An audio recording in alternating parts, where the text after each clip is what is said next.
window and I order the sausage biscuit with egg, and I'm telling myself I'm not going to eat the biscuit.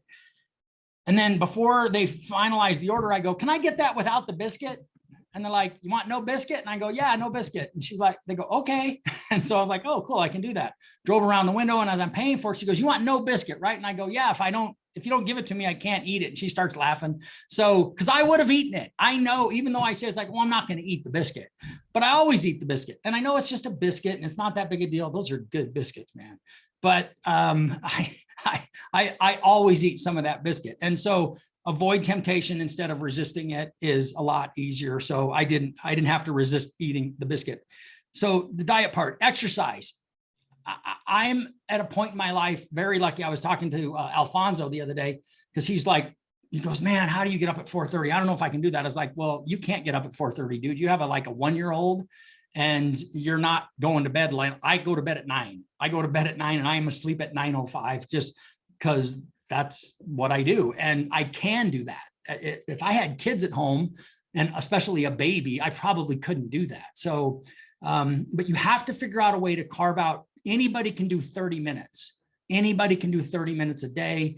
It's just making the time and making it. And so one of the best lessons I got from the book, The Compound Effect, was make it easy to do the things that you know you want to do, and make it hard to not do the things you don't want to do, right? So don't buy the cookies, and then it's not hard to do it. Make it easy to do the things. I get up in the morning, the first thing I do is put on my workout clothes, because I know I'm going to work out. I don't like wander around the house and then like, well, maybe I'll work out. It's like, no, it's a schedule. It's a daily thing. And I have a morning routine. We read the Miracle Morning earlier this year. So that's it for exercise. And you've got to make that commitment. It changes everything. It's a reverse aging thing.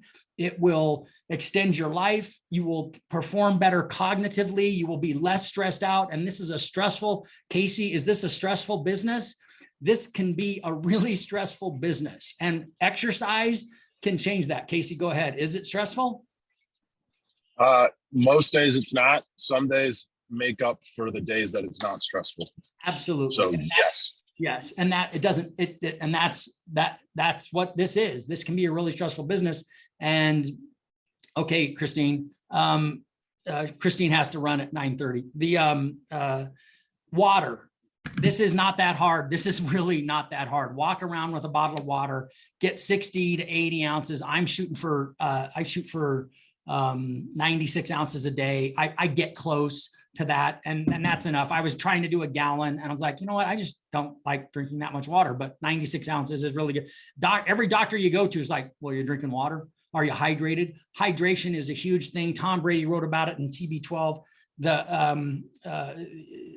Most of us walk around in a state of dehydration. I see a lot of people here with water bottles. That's awesome. Keep that up.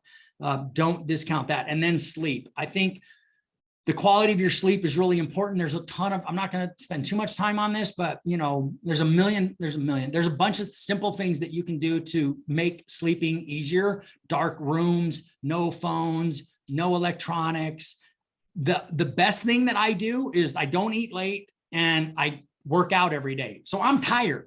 I go to bed at 9. I'm asleep at 9:05 because I'm just freaking tired. And it's easy to sleep when you're tired. So what I have noticed is I haven't drank all week since Sunday, and I'm probably going to really change my drinking habits, because I'm pretty much a couple, 3, maybe more like 4 or 5 drinks a night, only because of how big I pour them, not because I have 4 or 5 drinks. It's just, it's like a 4-ounce pour is like 2 drinks. Anyway,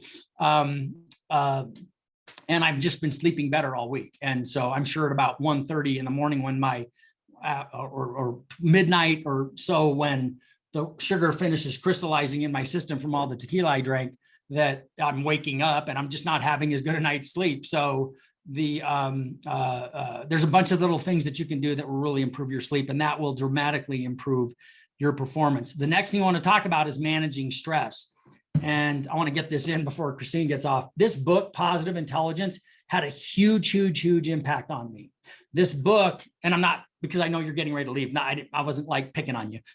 Well, kind of, but Positive Intelligence is just this is a great take on, I would highly recommend this audiobook if you don't want to hold out for the print copy. But and I'm going to email everybody two things. There's a link that he has on his site for a saboteur overview. It's free. And you can figure out like what kind of saboteurs. We all walk around with these saboteurs in our life that really jack with us. There's a saboteur assessment that you can take. There's also a positive intelligence assessment that you can take, and you can develop a PQ score. It's a positivity quotient score. And we read this book a couple, 3 years ago. And I can tell you that Giuseppe, the first time that he did the PQ score and the positive intelligence deal, he was just like, oh my God, I do all of these things that are just so not good for me. And it's really just about managing energy and managing stress.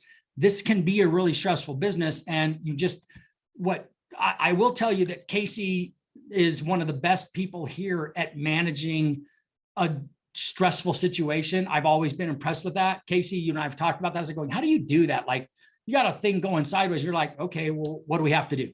And then we're going to talk about this later, but every time Chris used to have this, Chris, you've done a really good job. You've gotten a lot better at this over the years. Because we've talked about it. When things aren't going well, being angry only makes them go worse. It never makes them go better. It only makes them go worse.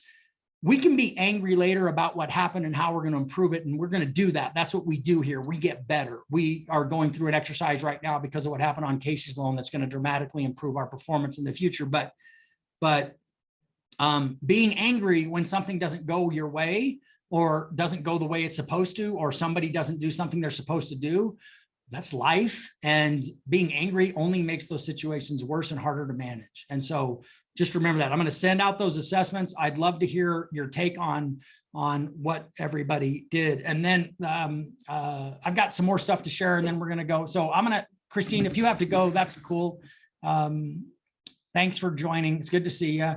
I'm going to share something from, I want to share the results that we're seeing so far from the client success coordinator calls. So this is pretty cool. I'm really, really excited about this. So this is from the June result. So you can see that in June, the 3-week post-closing check-ins, we were able to connect on the phone verbal conversations with 20 out of 67 people. So not quite a third, but close. Of the people she didn't talk to on the phone, they were still emails and texts that were going on. Now, maybe not everybody responded to those texts, but so it wasn't like they weren't doing it. So that's great news. We're not having great luck yet with the 3 to 6 month post-closing check-ins, and we think it's because we didn't do the original one to begin with. So just so you know. And then we completed 21 annual mortgage reviews, and these were actual interviews, phone calls with clients walking through where they're at in the process. And we've shared those results with the loan officers. You can see who the clients were and who the loan officers were. And as a result of those annual mortgage reviews, check out the referrals that we got either in or out, 19 referrals. That's huge. So we got the name of an attorney, we got the name of a CPA, we got the name of a real estate agent, 2 of them there. We got a CPA, a couple of CPA, insurance agent, real estate agent, financial planner, CPA. This is huge. This is the whole point of this.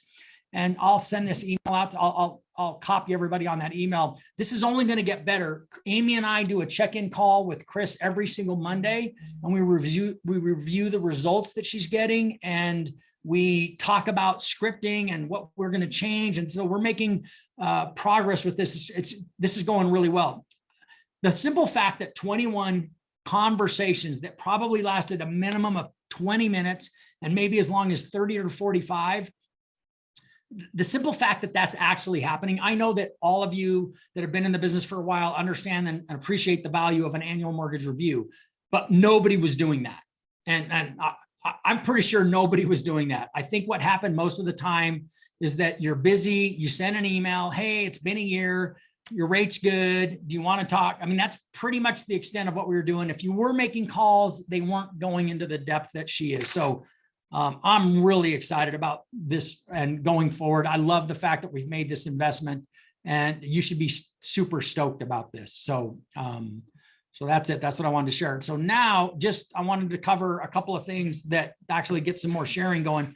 Pro tips. And so something I'm going to do is this schedule. I'm going to change this from a 30-minute to a 45-minute call, just so that we have a little more time to share. I think this is, I want to do everything I can to make this the most impactful meeting of your week, so that there's stuff that you can take away from this that will improve your performance. I mean, we have some super talented people at this company, and the sharing that can go on with the results that people are getting can help everybody. So I had Jacqueline sent an email out to Zenith Sales or Zenith LO last night about a first-time home buyer. Does anybody have a PowerPoint? And Casey responded and said, I do, remind me tomorrow.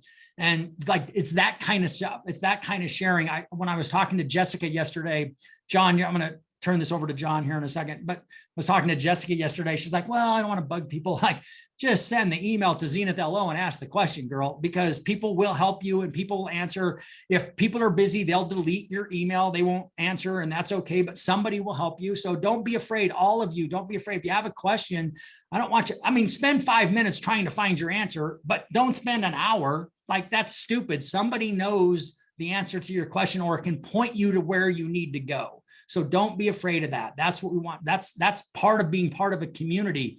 You're not an independent mortgage broker who's working out of his house all by himself and nobody to ask questions to. That's not who we are. Okay. So John, go ahead. Pro tips, talking points for borrowers, talking points for referral partners, anything you can share, and then anything anybody else would like to add. Mute. Me and Dean weekly are going to start on Thursday, send out an email with some pro tips for conversations with your realtors, your referral partners, your borrowers, just whatever's topical to help you guys out with just having something, to talk about, something to reach out to an agent on Friday afternoon and see what's going on and get in the conversation. One of the things that's catching my eye right now is I'm going to share my screen. This is a chart that one of my realtors sends out every week. This actually just comes from the Denver Metro Association of Realtors, so it's not proprietary. But this is, they do this every month, and on the month of the year, they show the statistics of what's happening. And it's really interesting if you look at this. This is June 2017 all the way to June 2022. And we feel like the market's very different right now, but if you look at the numbers, the number of new listings and the number of homes sold and pendings, there's not a giant statistical difference between every year going back 5 years. About 7,000 houses are listed, about 5,500 sell, and about 5,500 are pending. So when you're talking to your realtors and your clients about how much different the market is and how things are things are cratering and everything, like, look at these numbers, because the numbers are telling the truth. The number of homes that we're financing in the Denver metro area is not changing on a month-to-month basis. It's just not. It just feels different because we went through a 26% jump from 2020 to 2021, and at 12%, we feel like it's gone up so much in the past year, but that was actually half of what happened the year before. And even in these years when June 19 and 20, we had decent rates, the economy was good, still a lot of information out there about how expensive Denver is. We went up 1%. So things are going up, things will continue to go up. And so this is just a really good talking point to say, like, no, like, this is not a cratering market. This is just we're just getting a little more normal. But if you even say that, we're about the same as we've always been. So I really like this chart and sharing it. One of the talking points, and Denver Metro actually puts out their own talking points. Less competition getting in the market, but the cost of waiting has been significant for many first-time home buyers. Interest rates are perceived to be high at the moment, but may very easily continue to increase if inflation doesn't decrease at a more rapid pace. So we still can look at a cost of waiting. We can still look at, what is a 6% increase in housing over the next 6 months and a 1% increase in rate going to show a customer. So that's my talking point this week, and I can share this blog with you guys so you can have a source for it. Great graphic to post on social, guys. That would be a great graphic on social media, or something to share for sure with your realtors. That's really good data, John. Thank you. and they've seen this, but just to point out, like 5,000, every month for 5 years, this is about the same. We're not really seeing a big change here. So, and we didn't see as big of a change last year as we thought we did. 5,000 to 6,000 in a market with 1.8 million people is not a giant change, to be honest. Another thing that I'll point out to everyone is just statistically, and I've repeated this many times, a healthy market, a balanced market is 3% of your inventories for sale at any one time, and it takes 60 days to go under contract. 3% of the Denver metro area would be about 23,000 houses for sale. So until you start seeing something over 7,000 or 8,000 at a time, we're still at about a third of the inventory that we should be to be a balanced market. So we're not even close. We've never been close, not in the past 10 years. So the other thing, we shared this a few weeks ago, is the 2-1 buy down strategy. I know some of you guys have had really good, successful conversations with buyers and realtors. So I'd like to see if anybody wants to share a story on that. And I know Jacqueline, G, Chris, we talked about this week. I've had a lot of success with seller concessions. A ton of success with seller concessions. I mean, are you guys reaching, like, when somebody's saying, yeah, we're going to make this offer, like, the way I've been doing it is like, well, if you just bump it up 10 grand, and it's happened, I think, on 4 of my 5 contracts. One of them, the other one that wasn't, was just buying the house from their mom. So it's been working on every contract, and every client and every realtor thinks you're just like a wizard when you talk about, like, yeah, let's do this strategy. And like, you're just providing just a little bit of education and a little bit of expertise, and it goes a long way with the client and the realtor to solidify, like, you guys, is that we're like thinking outside of the box. Well, and that's So you're presenting. That's the talking point part. Showing up right now. Realtors don't know. I saw a funny post on one of the chat links that are part of the performance experts group, or the L360 group. And somebody said, so if you're a realtor and got your license in sometime in the last 3 years, a price reduction is when you lower the price of the house. Because they don't know what it is. Nobody's ever, we haven't lowered a house price in years. Like, I don't know the last time we were having these discussions or getting seller concessions, right? Or talking about, here's what a contingent offer means and why it's not scary. There you go. It's how everyone used to buy houses. Calm the F down. Yeah. I mean, speaking of price reductions, I've had good conversations with people trying to talk them off the cliff of like, oh, I'm going to wait. Because my thoughts are, maybe correct me if I'm wrong, as soon as rates come down in the mid-4s, everyone's going to jump back in the market. It's probably going to be next spring anyway, and it's just going to get insanely busy. And there's going to be multiple offers over ask price again. This is just my prediction. So I had a good conversation with the client yesterday. I'm like, this is a great time to buy. Yeah, the rate's like in the 5s, maybe 6. We can just refinance in a year or two when you own the home. But if you wait till next year, you're just going to compete again, and you're going to go over ask price.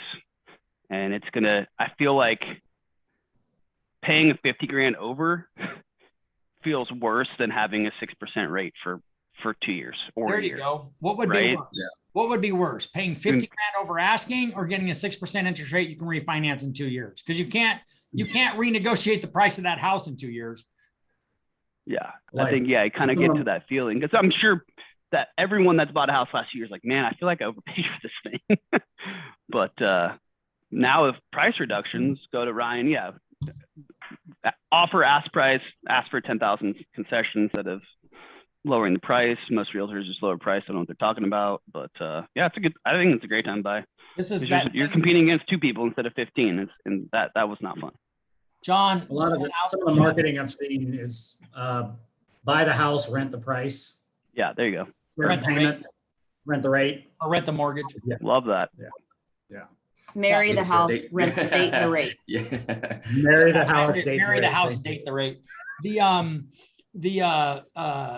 So the email that John sent out with the 2-1 buy down mortgage coach examples, I got an email from Christine going, this is fucking awesome. And so, like, if you haven't paid attention, if you saw the video and you don't quite know what to do with that, reach out so that we can help you develop how to present that information to buyers and to realtors. Really what you should be doing is showing that to real estate agents so they get it. They don't understand what this is. Your job is to educate those guys. So,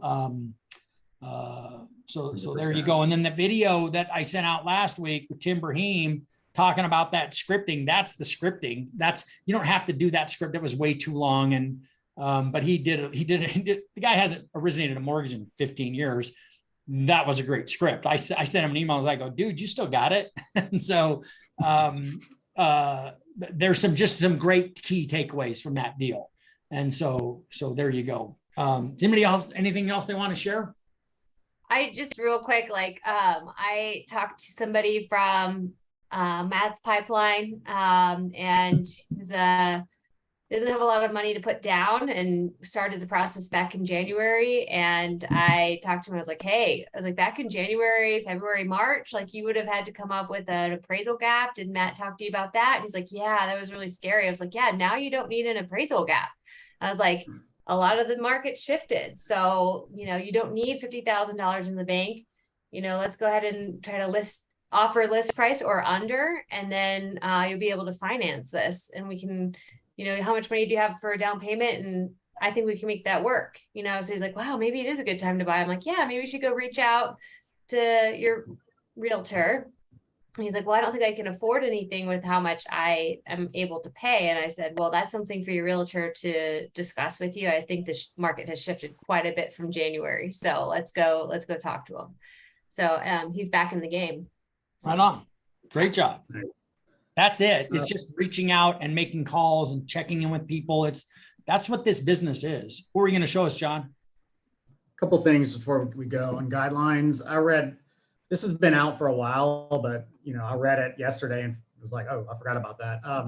On the LLPA that was added for second homes and high balance loans, that LLPA, as a reminder, is waived if any borrower on your loan is a first-time home buyer and the qualifying income is less than or equal to 100% of the AMI. So in Denver, that is now 117,800. So if you're doing a high balance or second home, be sure to keep an eye on that guideline. Lock Desk certainly will not remind you of that, but it will be in your findings if you're reading your findings. So that could potentially Hey, John, help you. real quick. Sorry, what was it?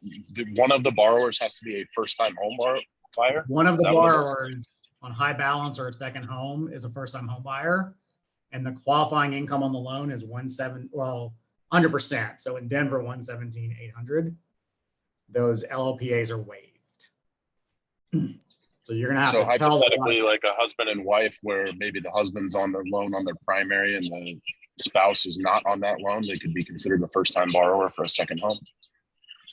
Well, husband and wife that just got married, the husband has owned a house before, but the wife never has, or the wife hasn't owned a house in 3 years, or the wife was a displaced homemaker, or all qualify as a first-time home buyer.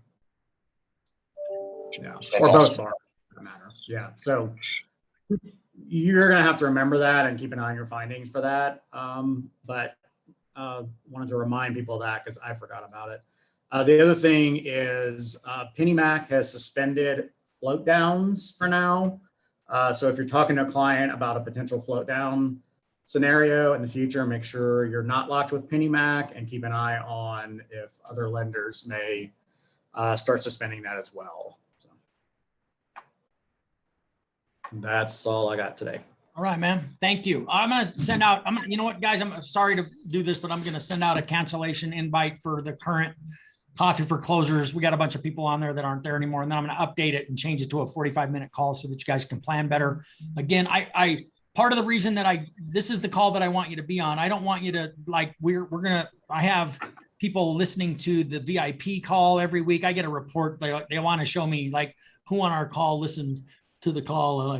They're like, hey, nobody on your company's listening. I go, yeah, I know. But I have Ashley or Kayla listening to it because I want them to tell us about the updates. John participates in that as well. So any of the updates we're going to get shared with you, and we want to just keep you the best. I'll tell you the truth. And this is something that Ken Perry, who's the founder of Knowledge Coop, told us when I brought him in once for a sales meeting. He said he became the #1 producer at his company in a 2-year period from I have no experience to the top producer in the company. And then he goes, here's how I did it. I studied the guidelines and I knew all the guidelines and I knew what I could and couldn't do, and nobody else bothered. There is so much information that you can get. And if you know this business better than your competition, and that's not hard to do, you can set yourself apart so easily. So taking the time to familiarize yourself with all of the resources that are available is really critical. So that's it for today, everybody. Thank you very much for your time. Thank you for your camera presence, and everybody have an awesome Friday. I'll check in with you on the Friday call. Bye.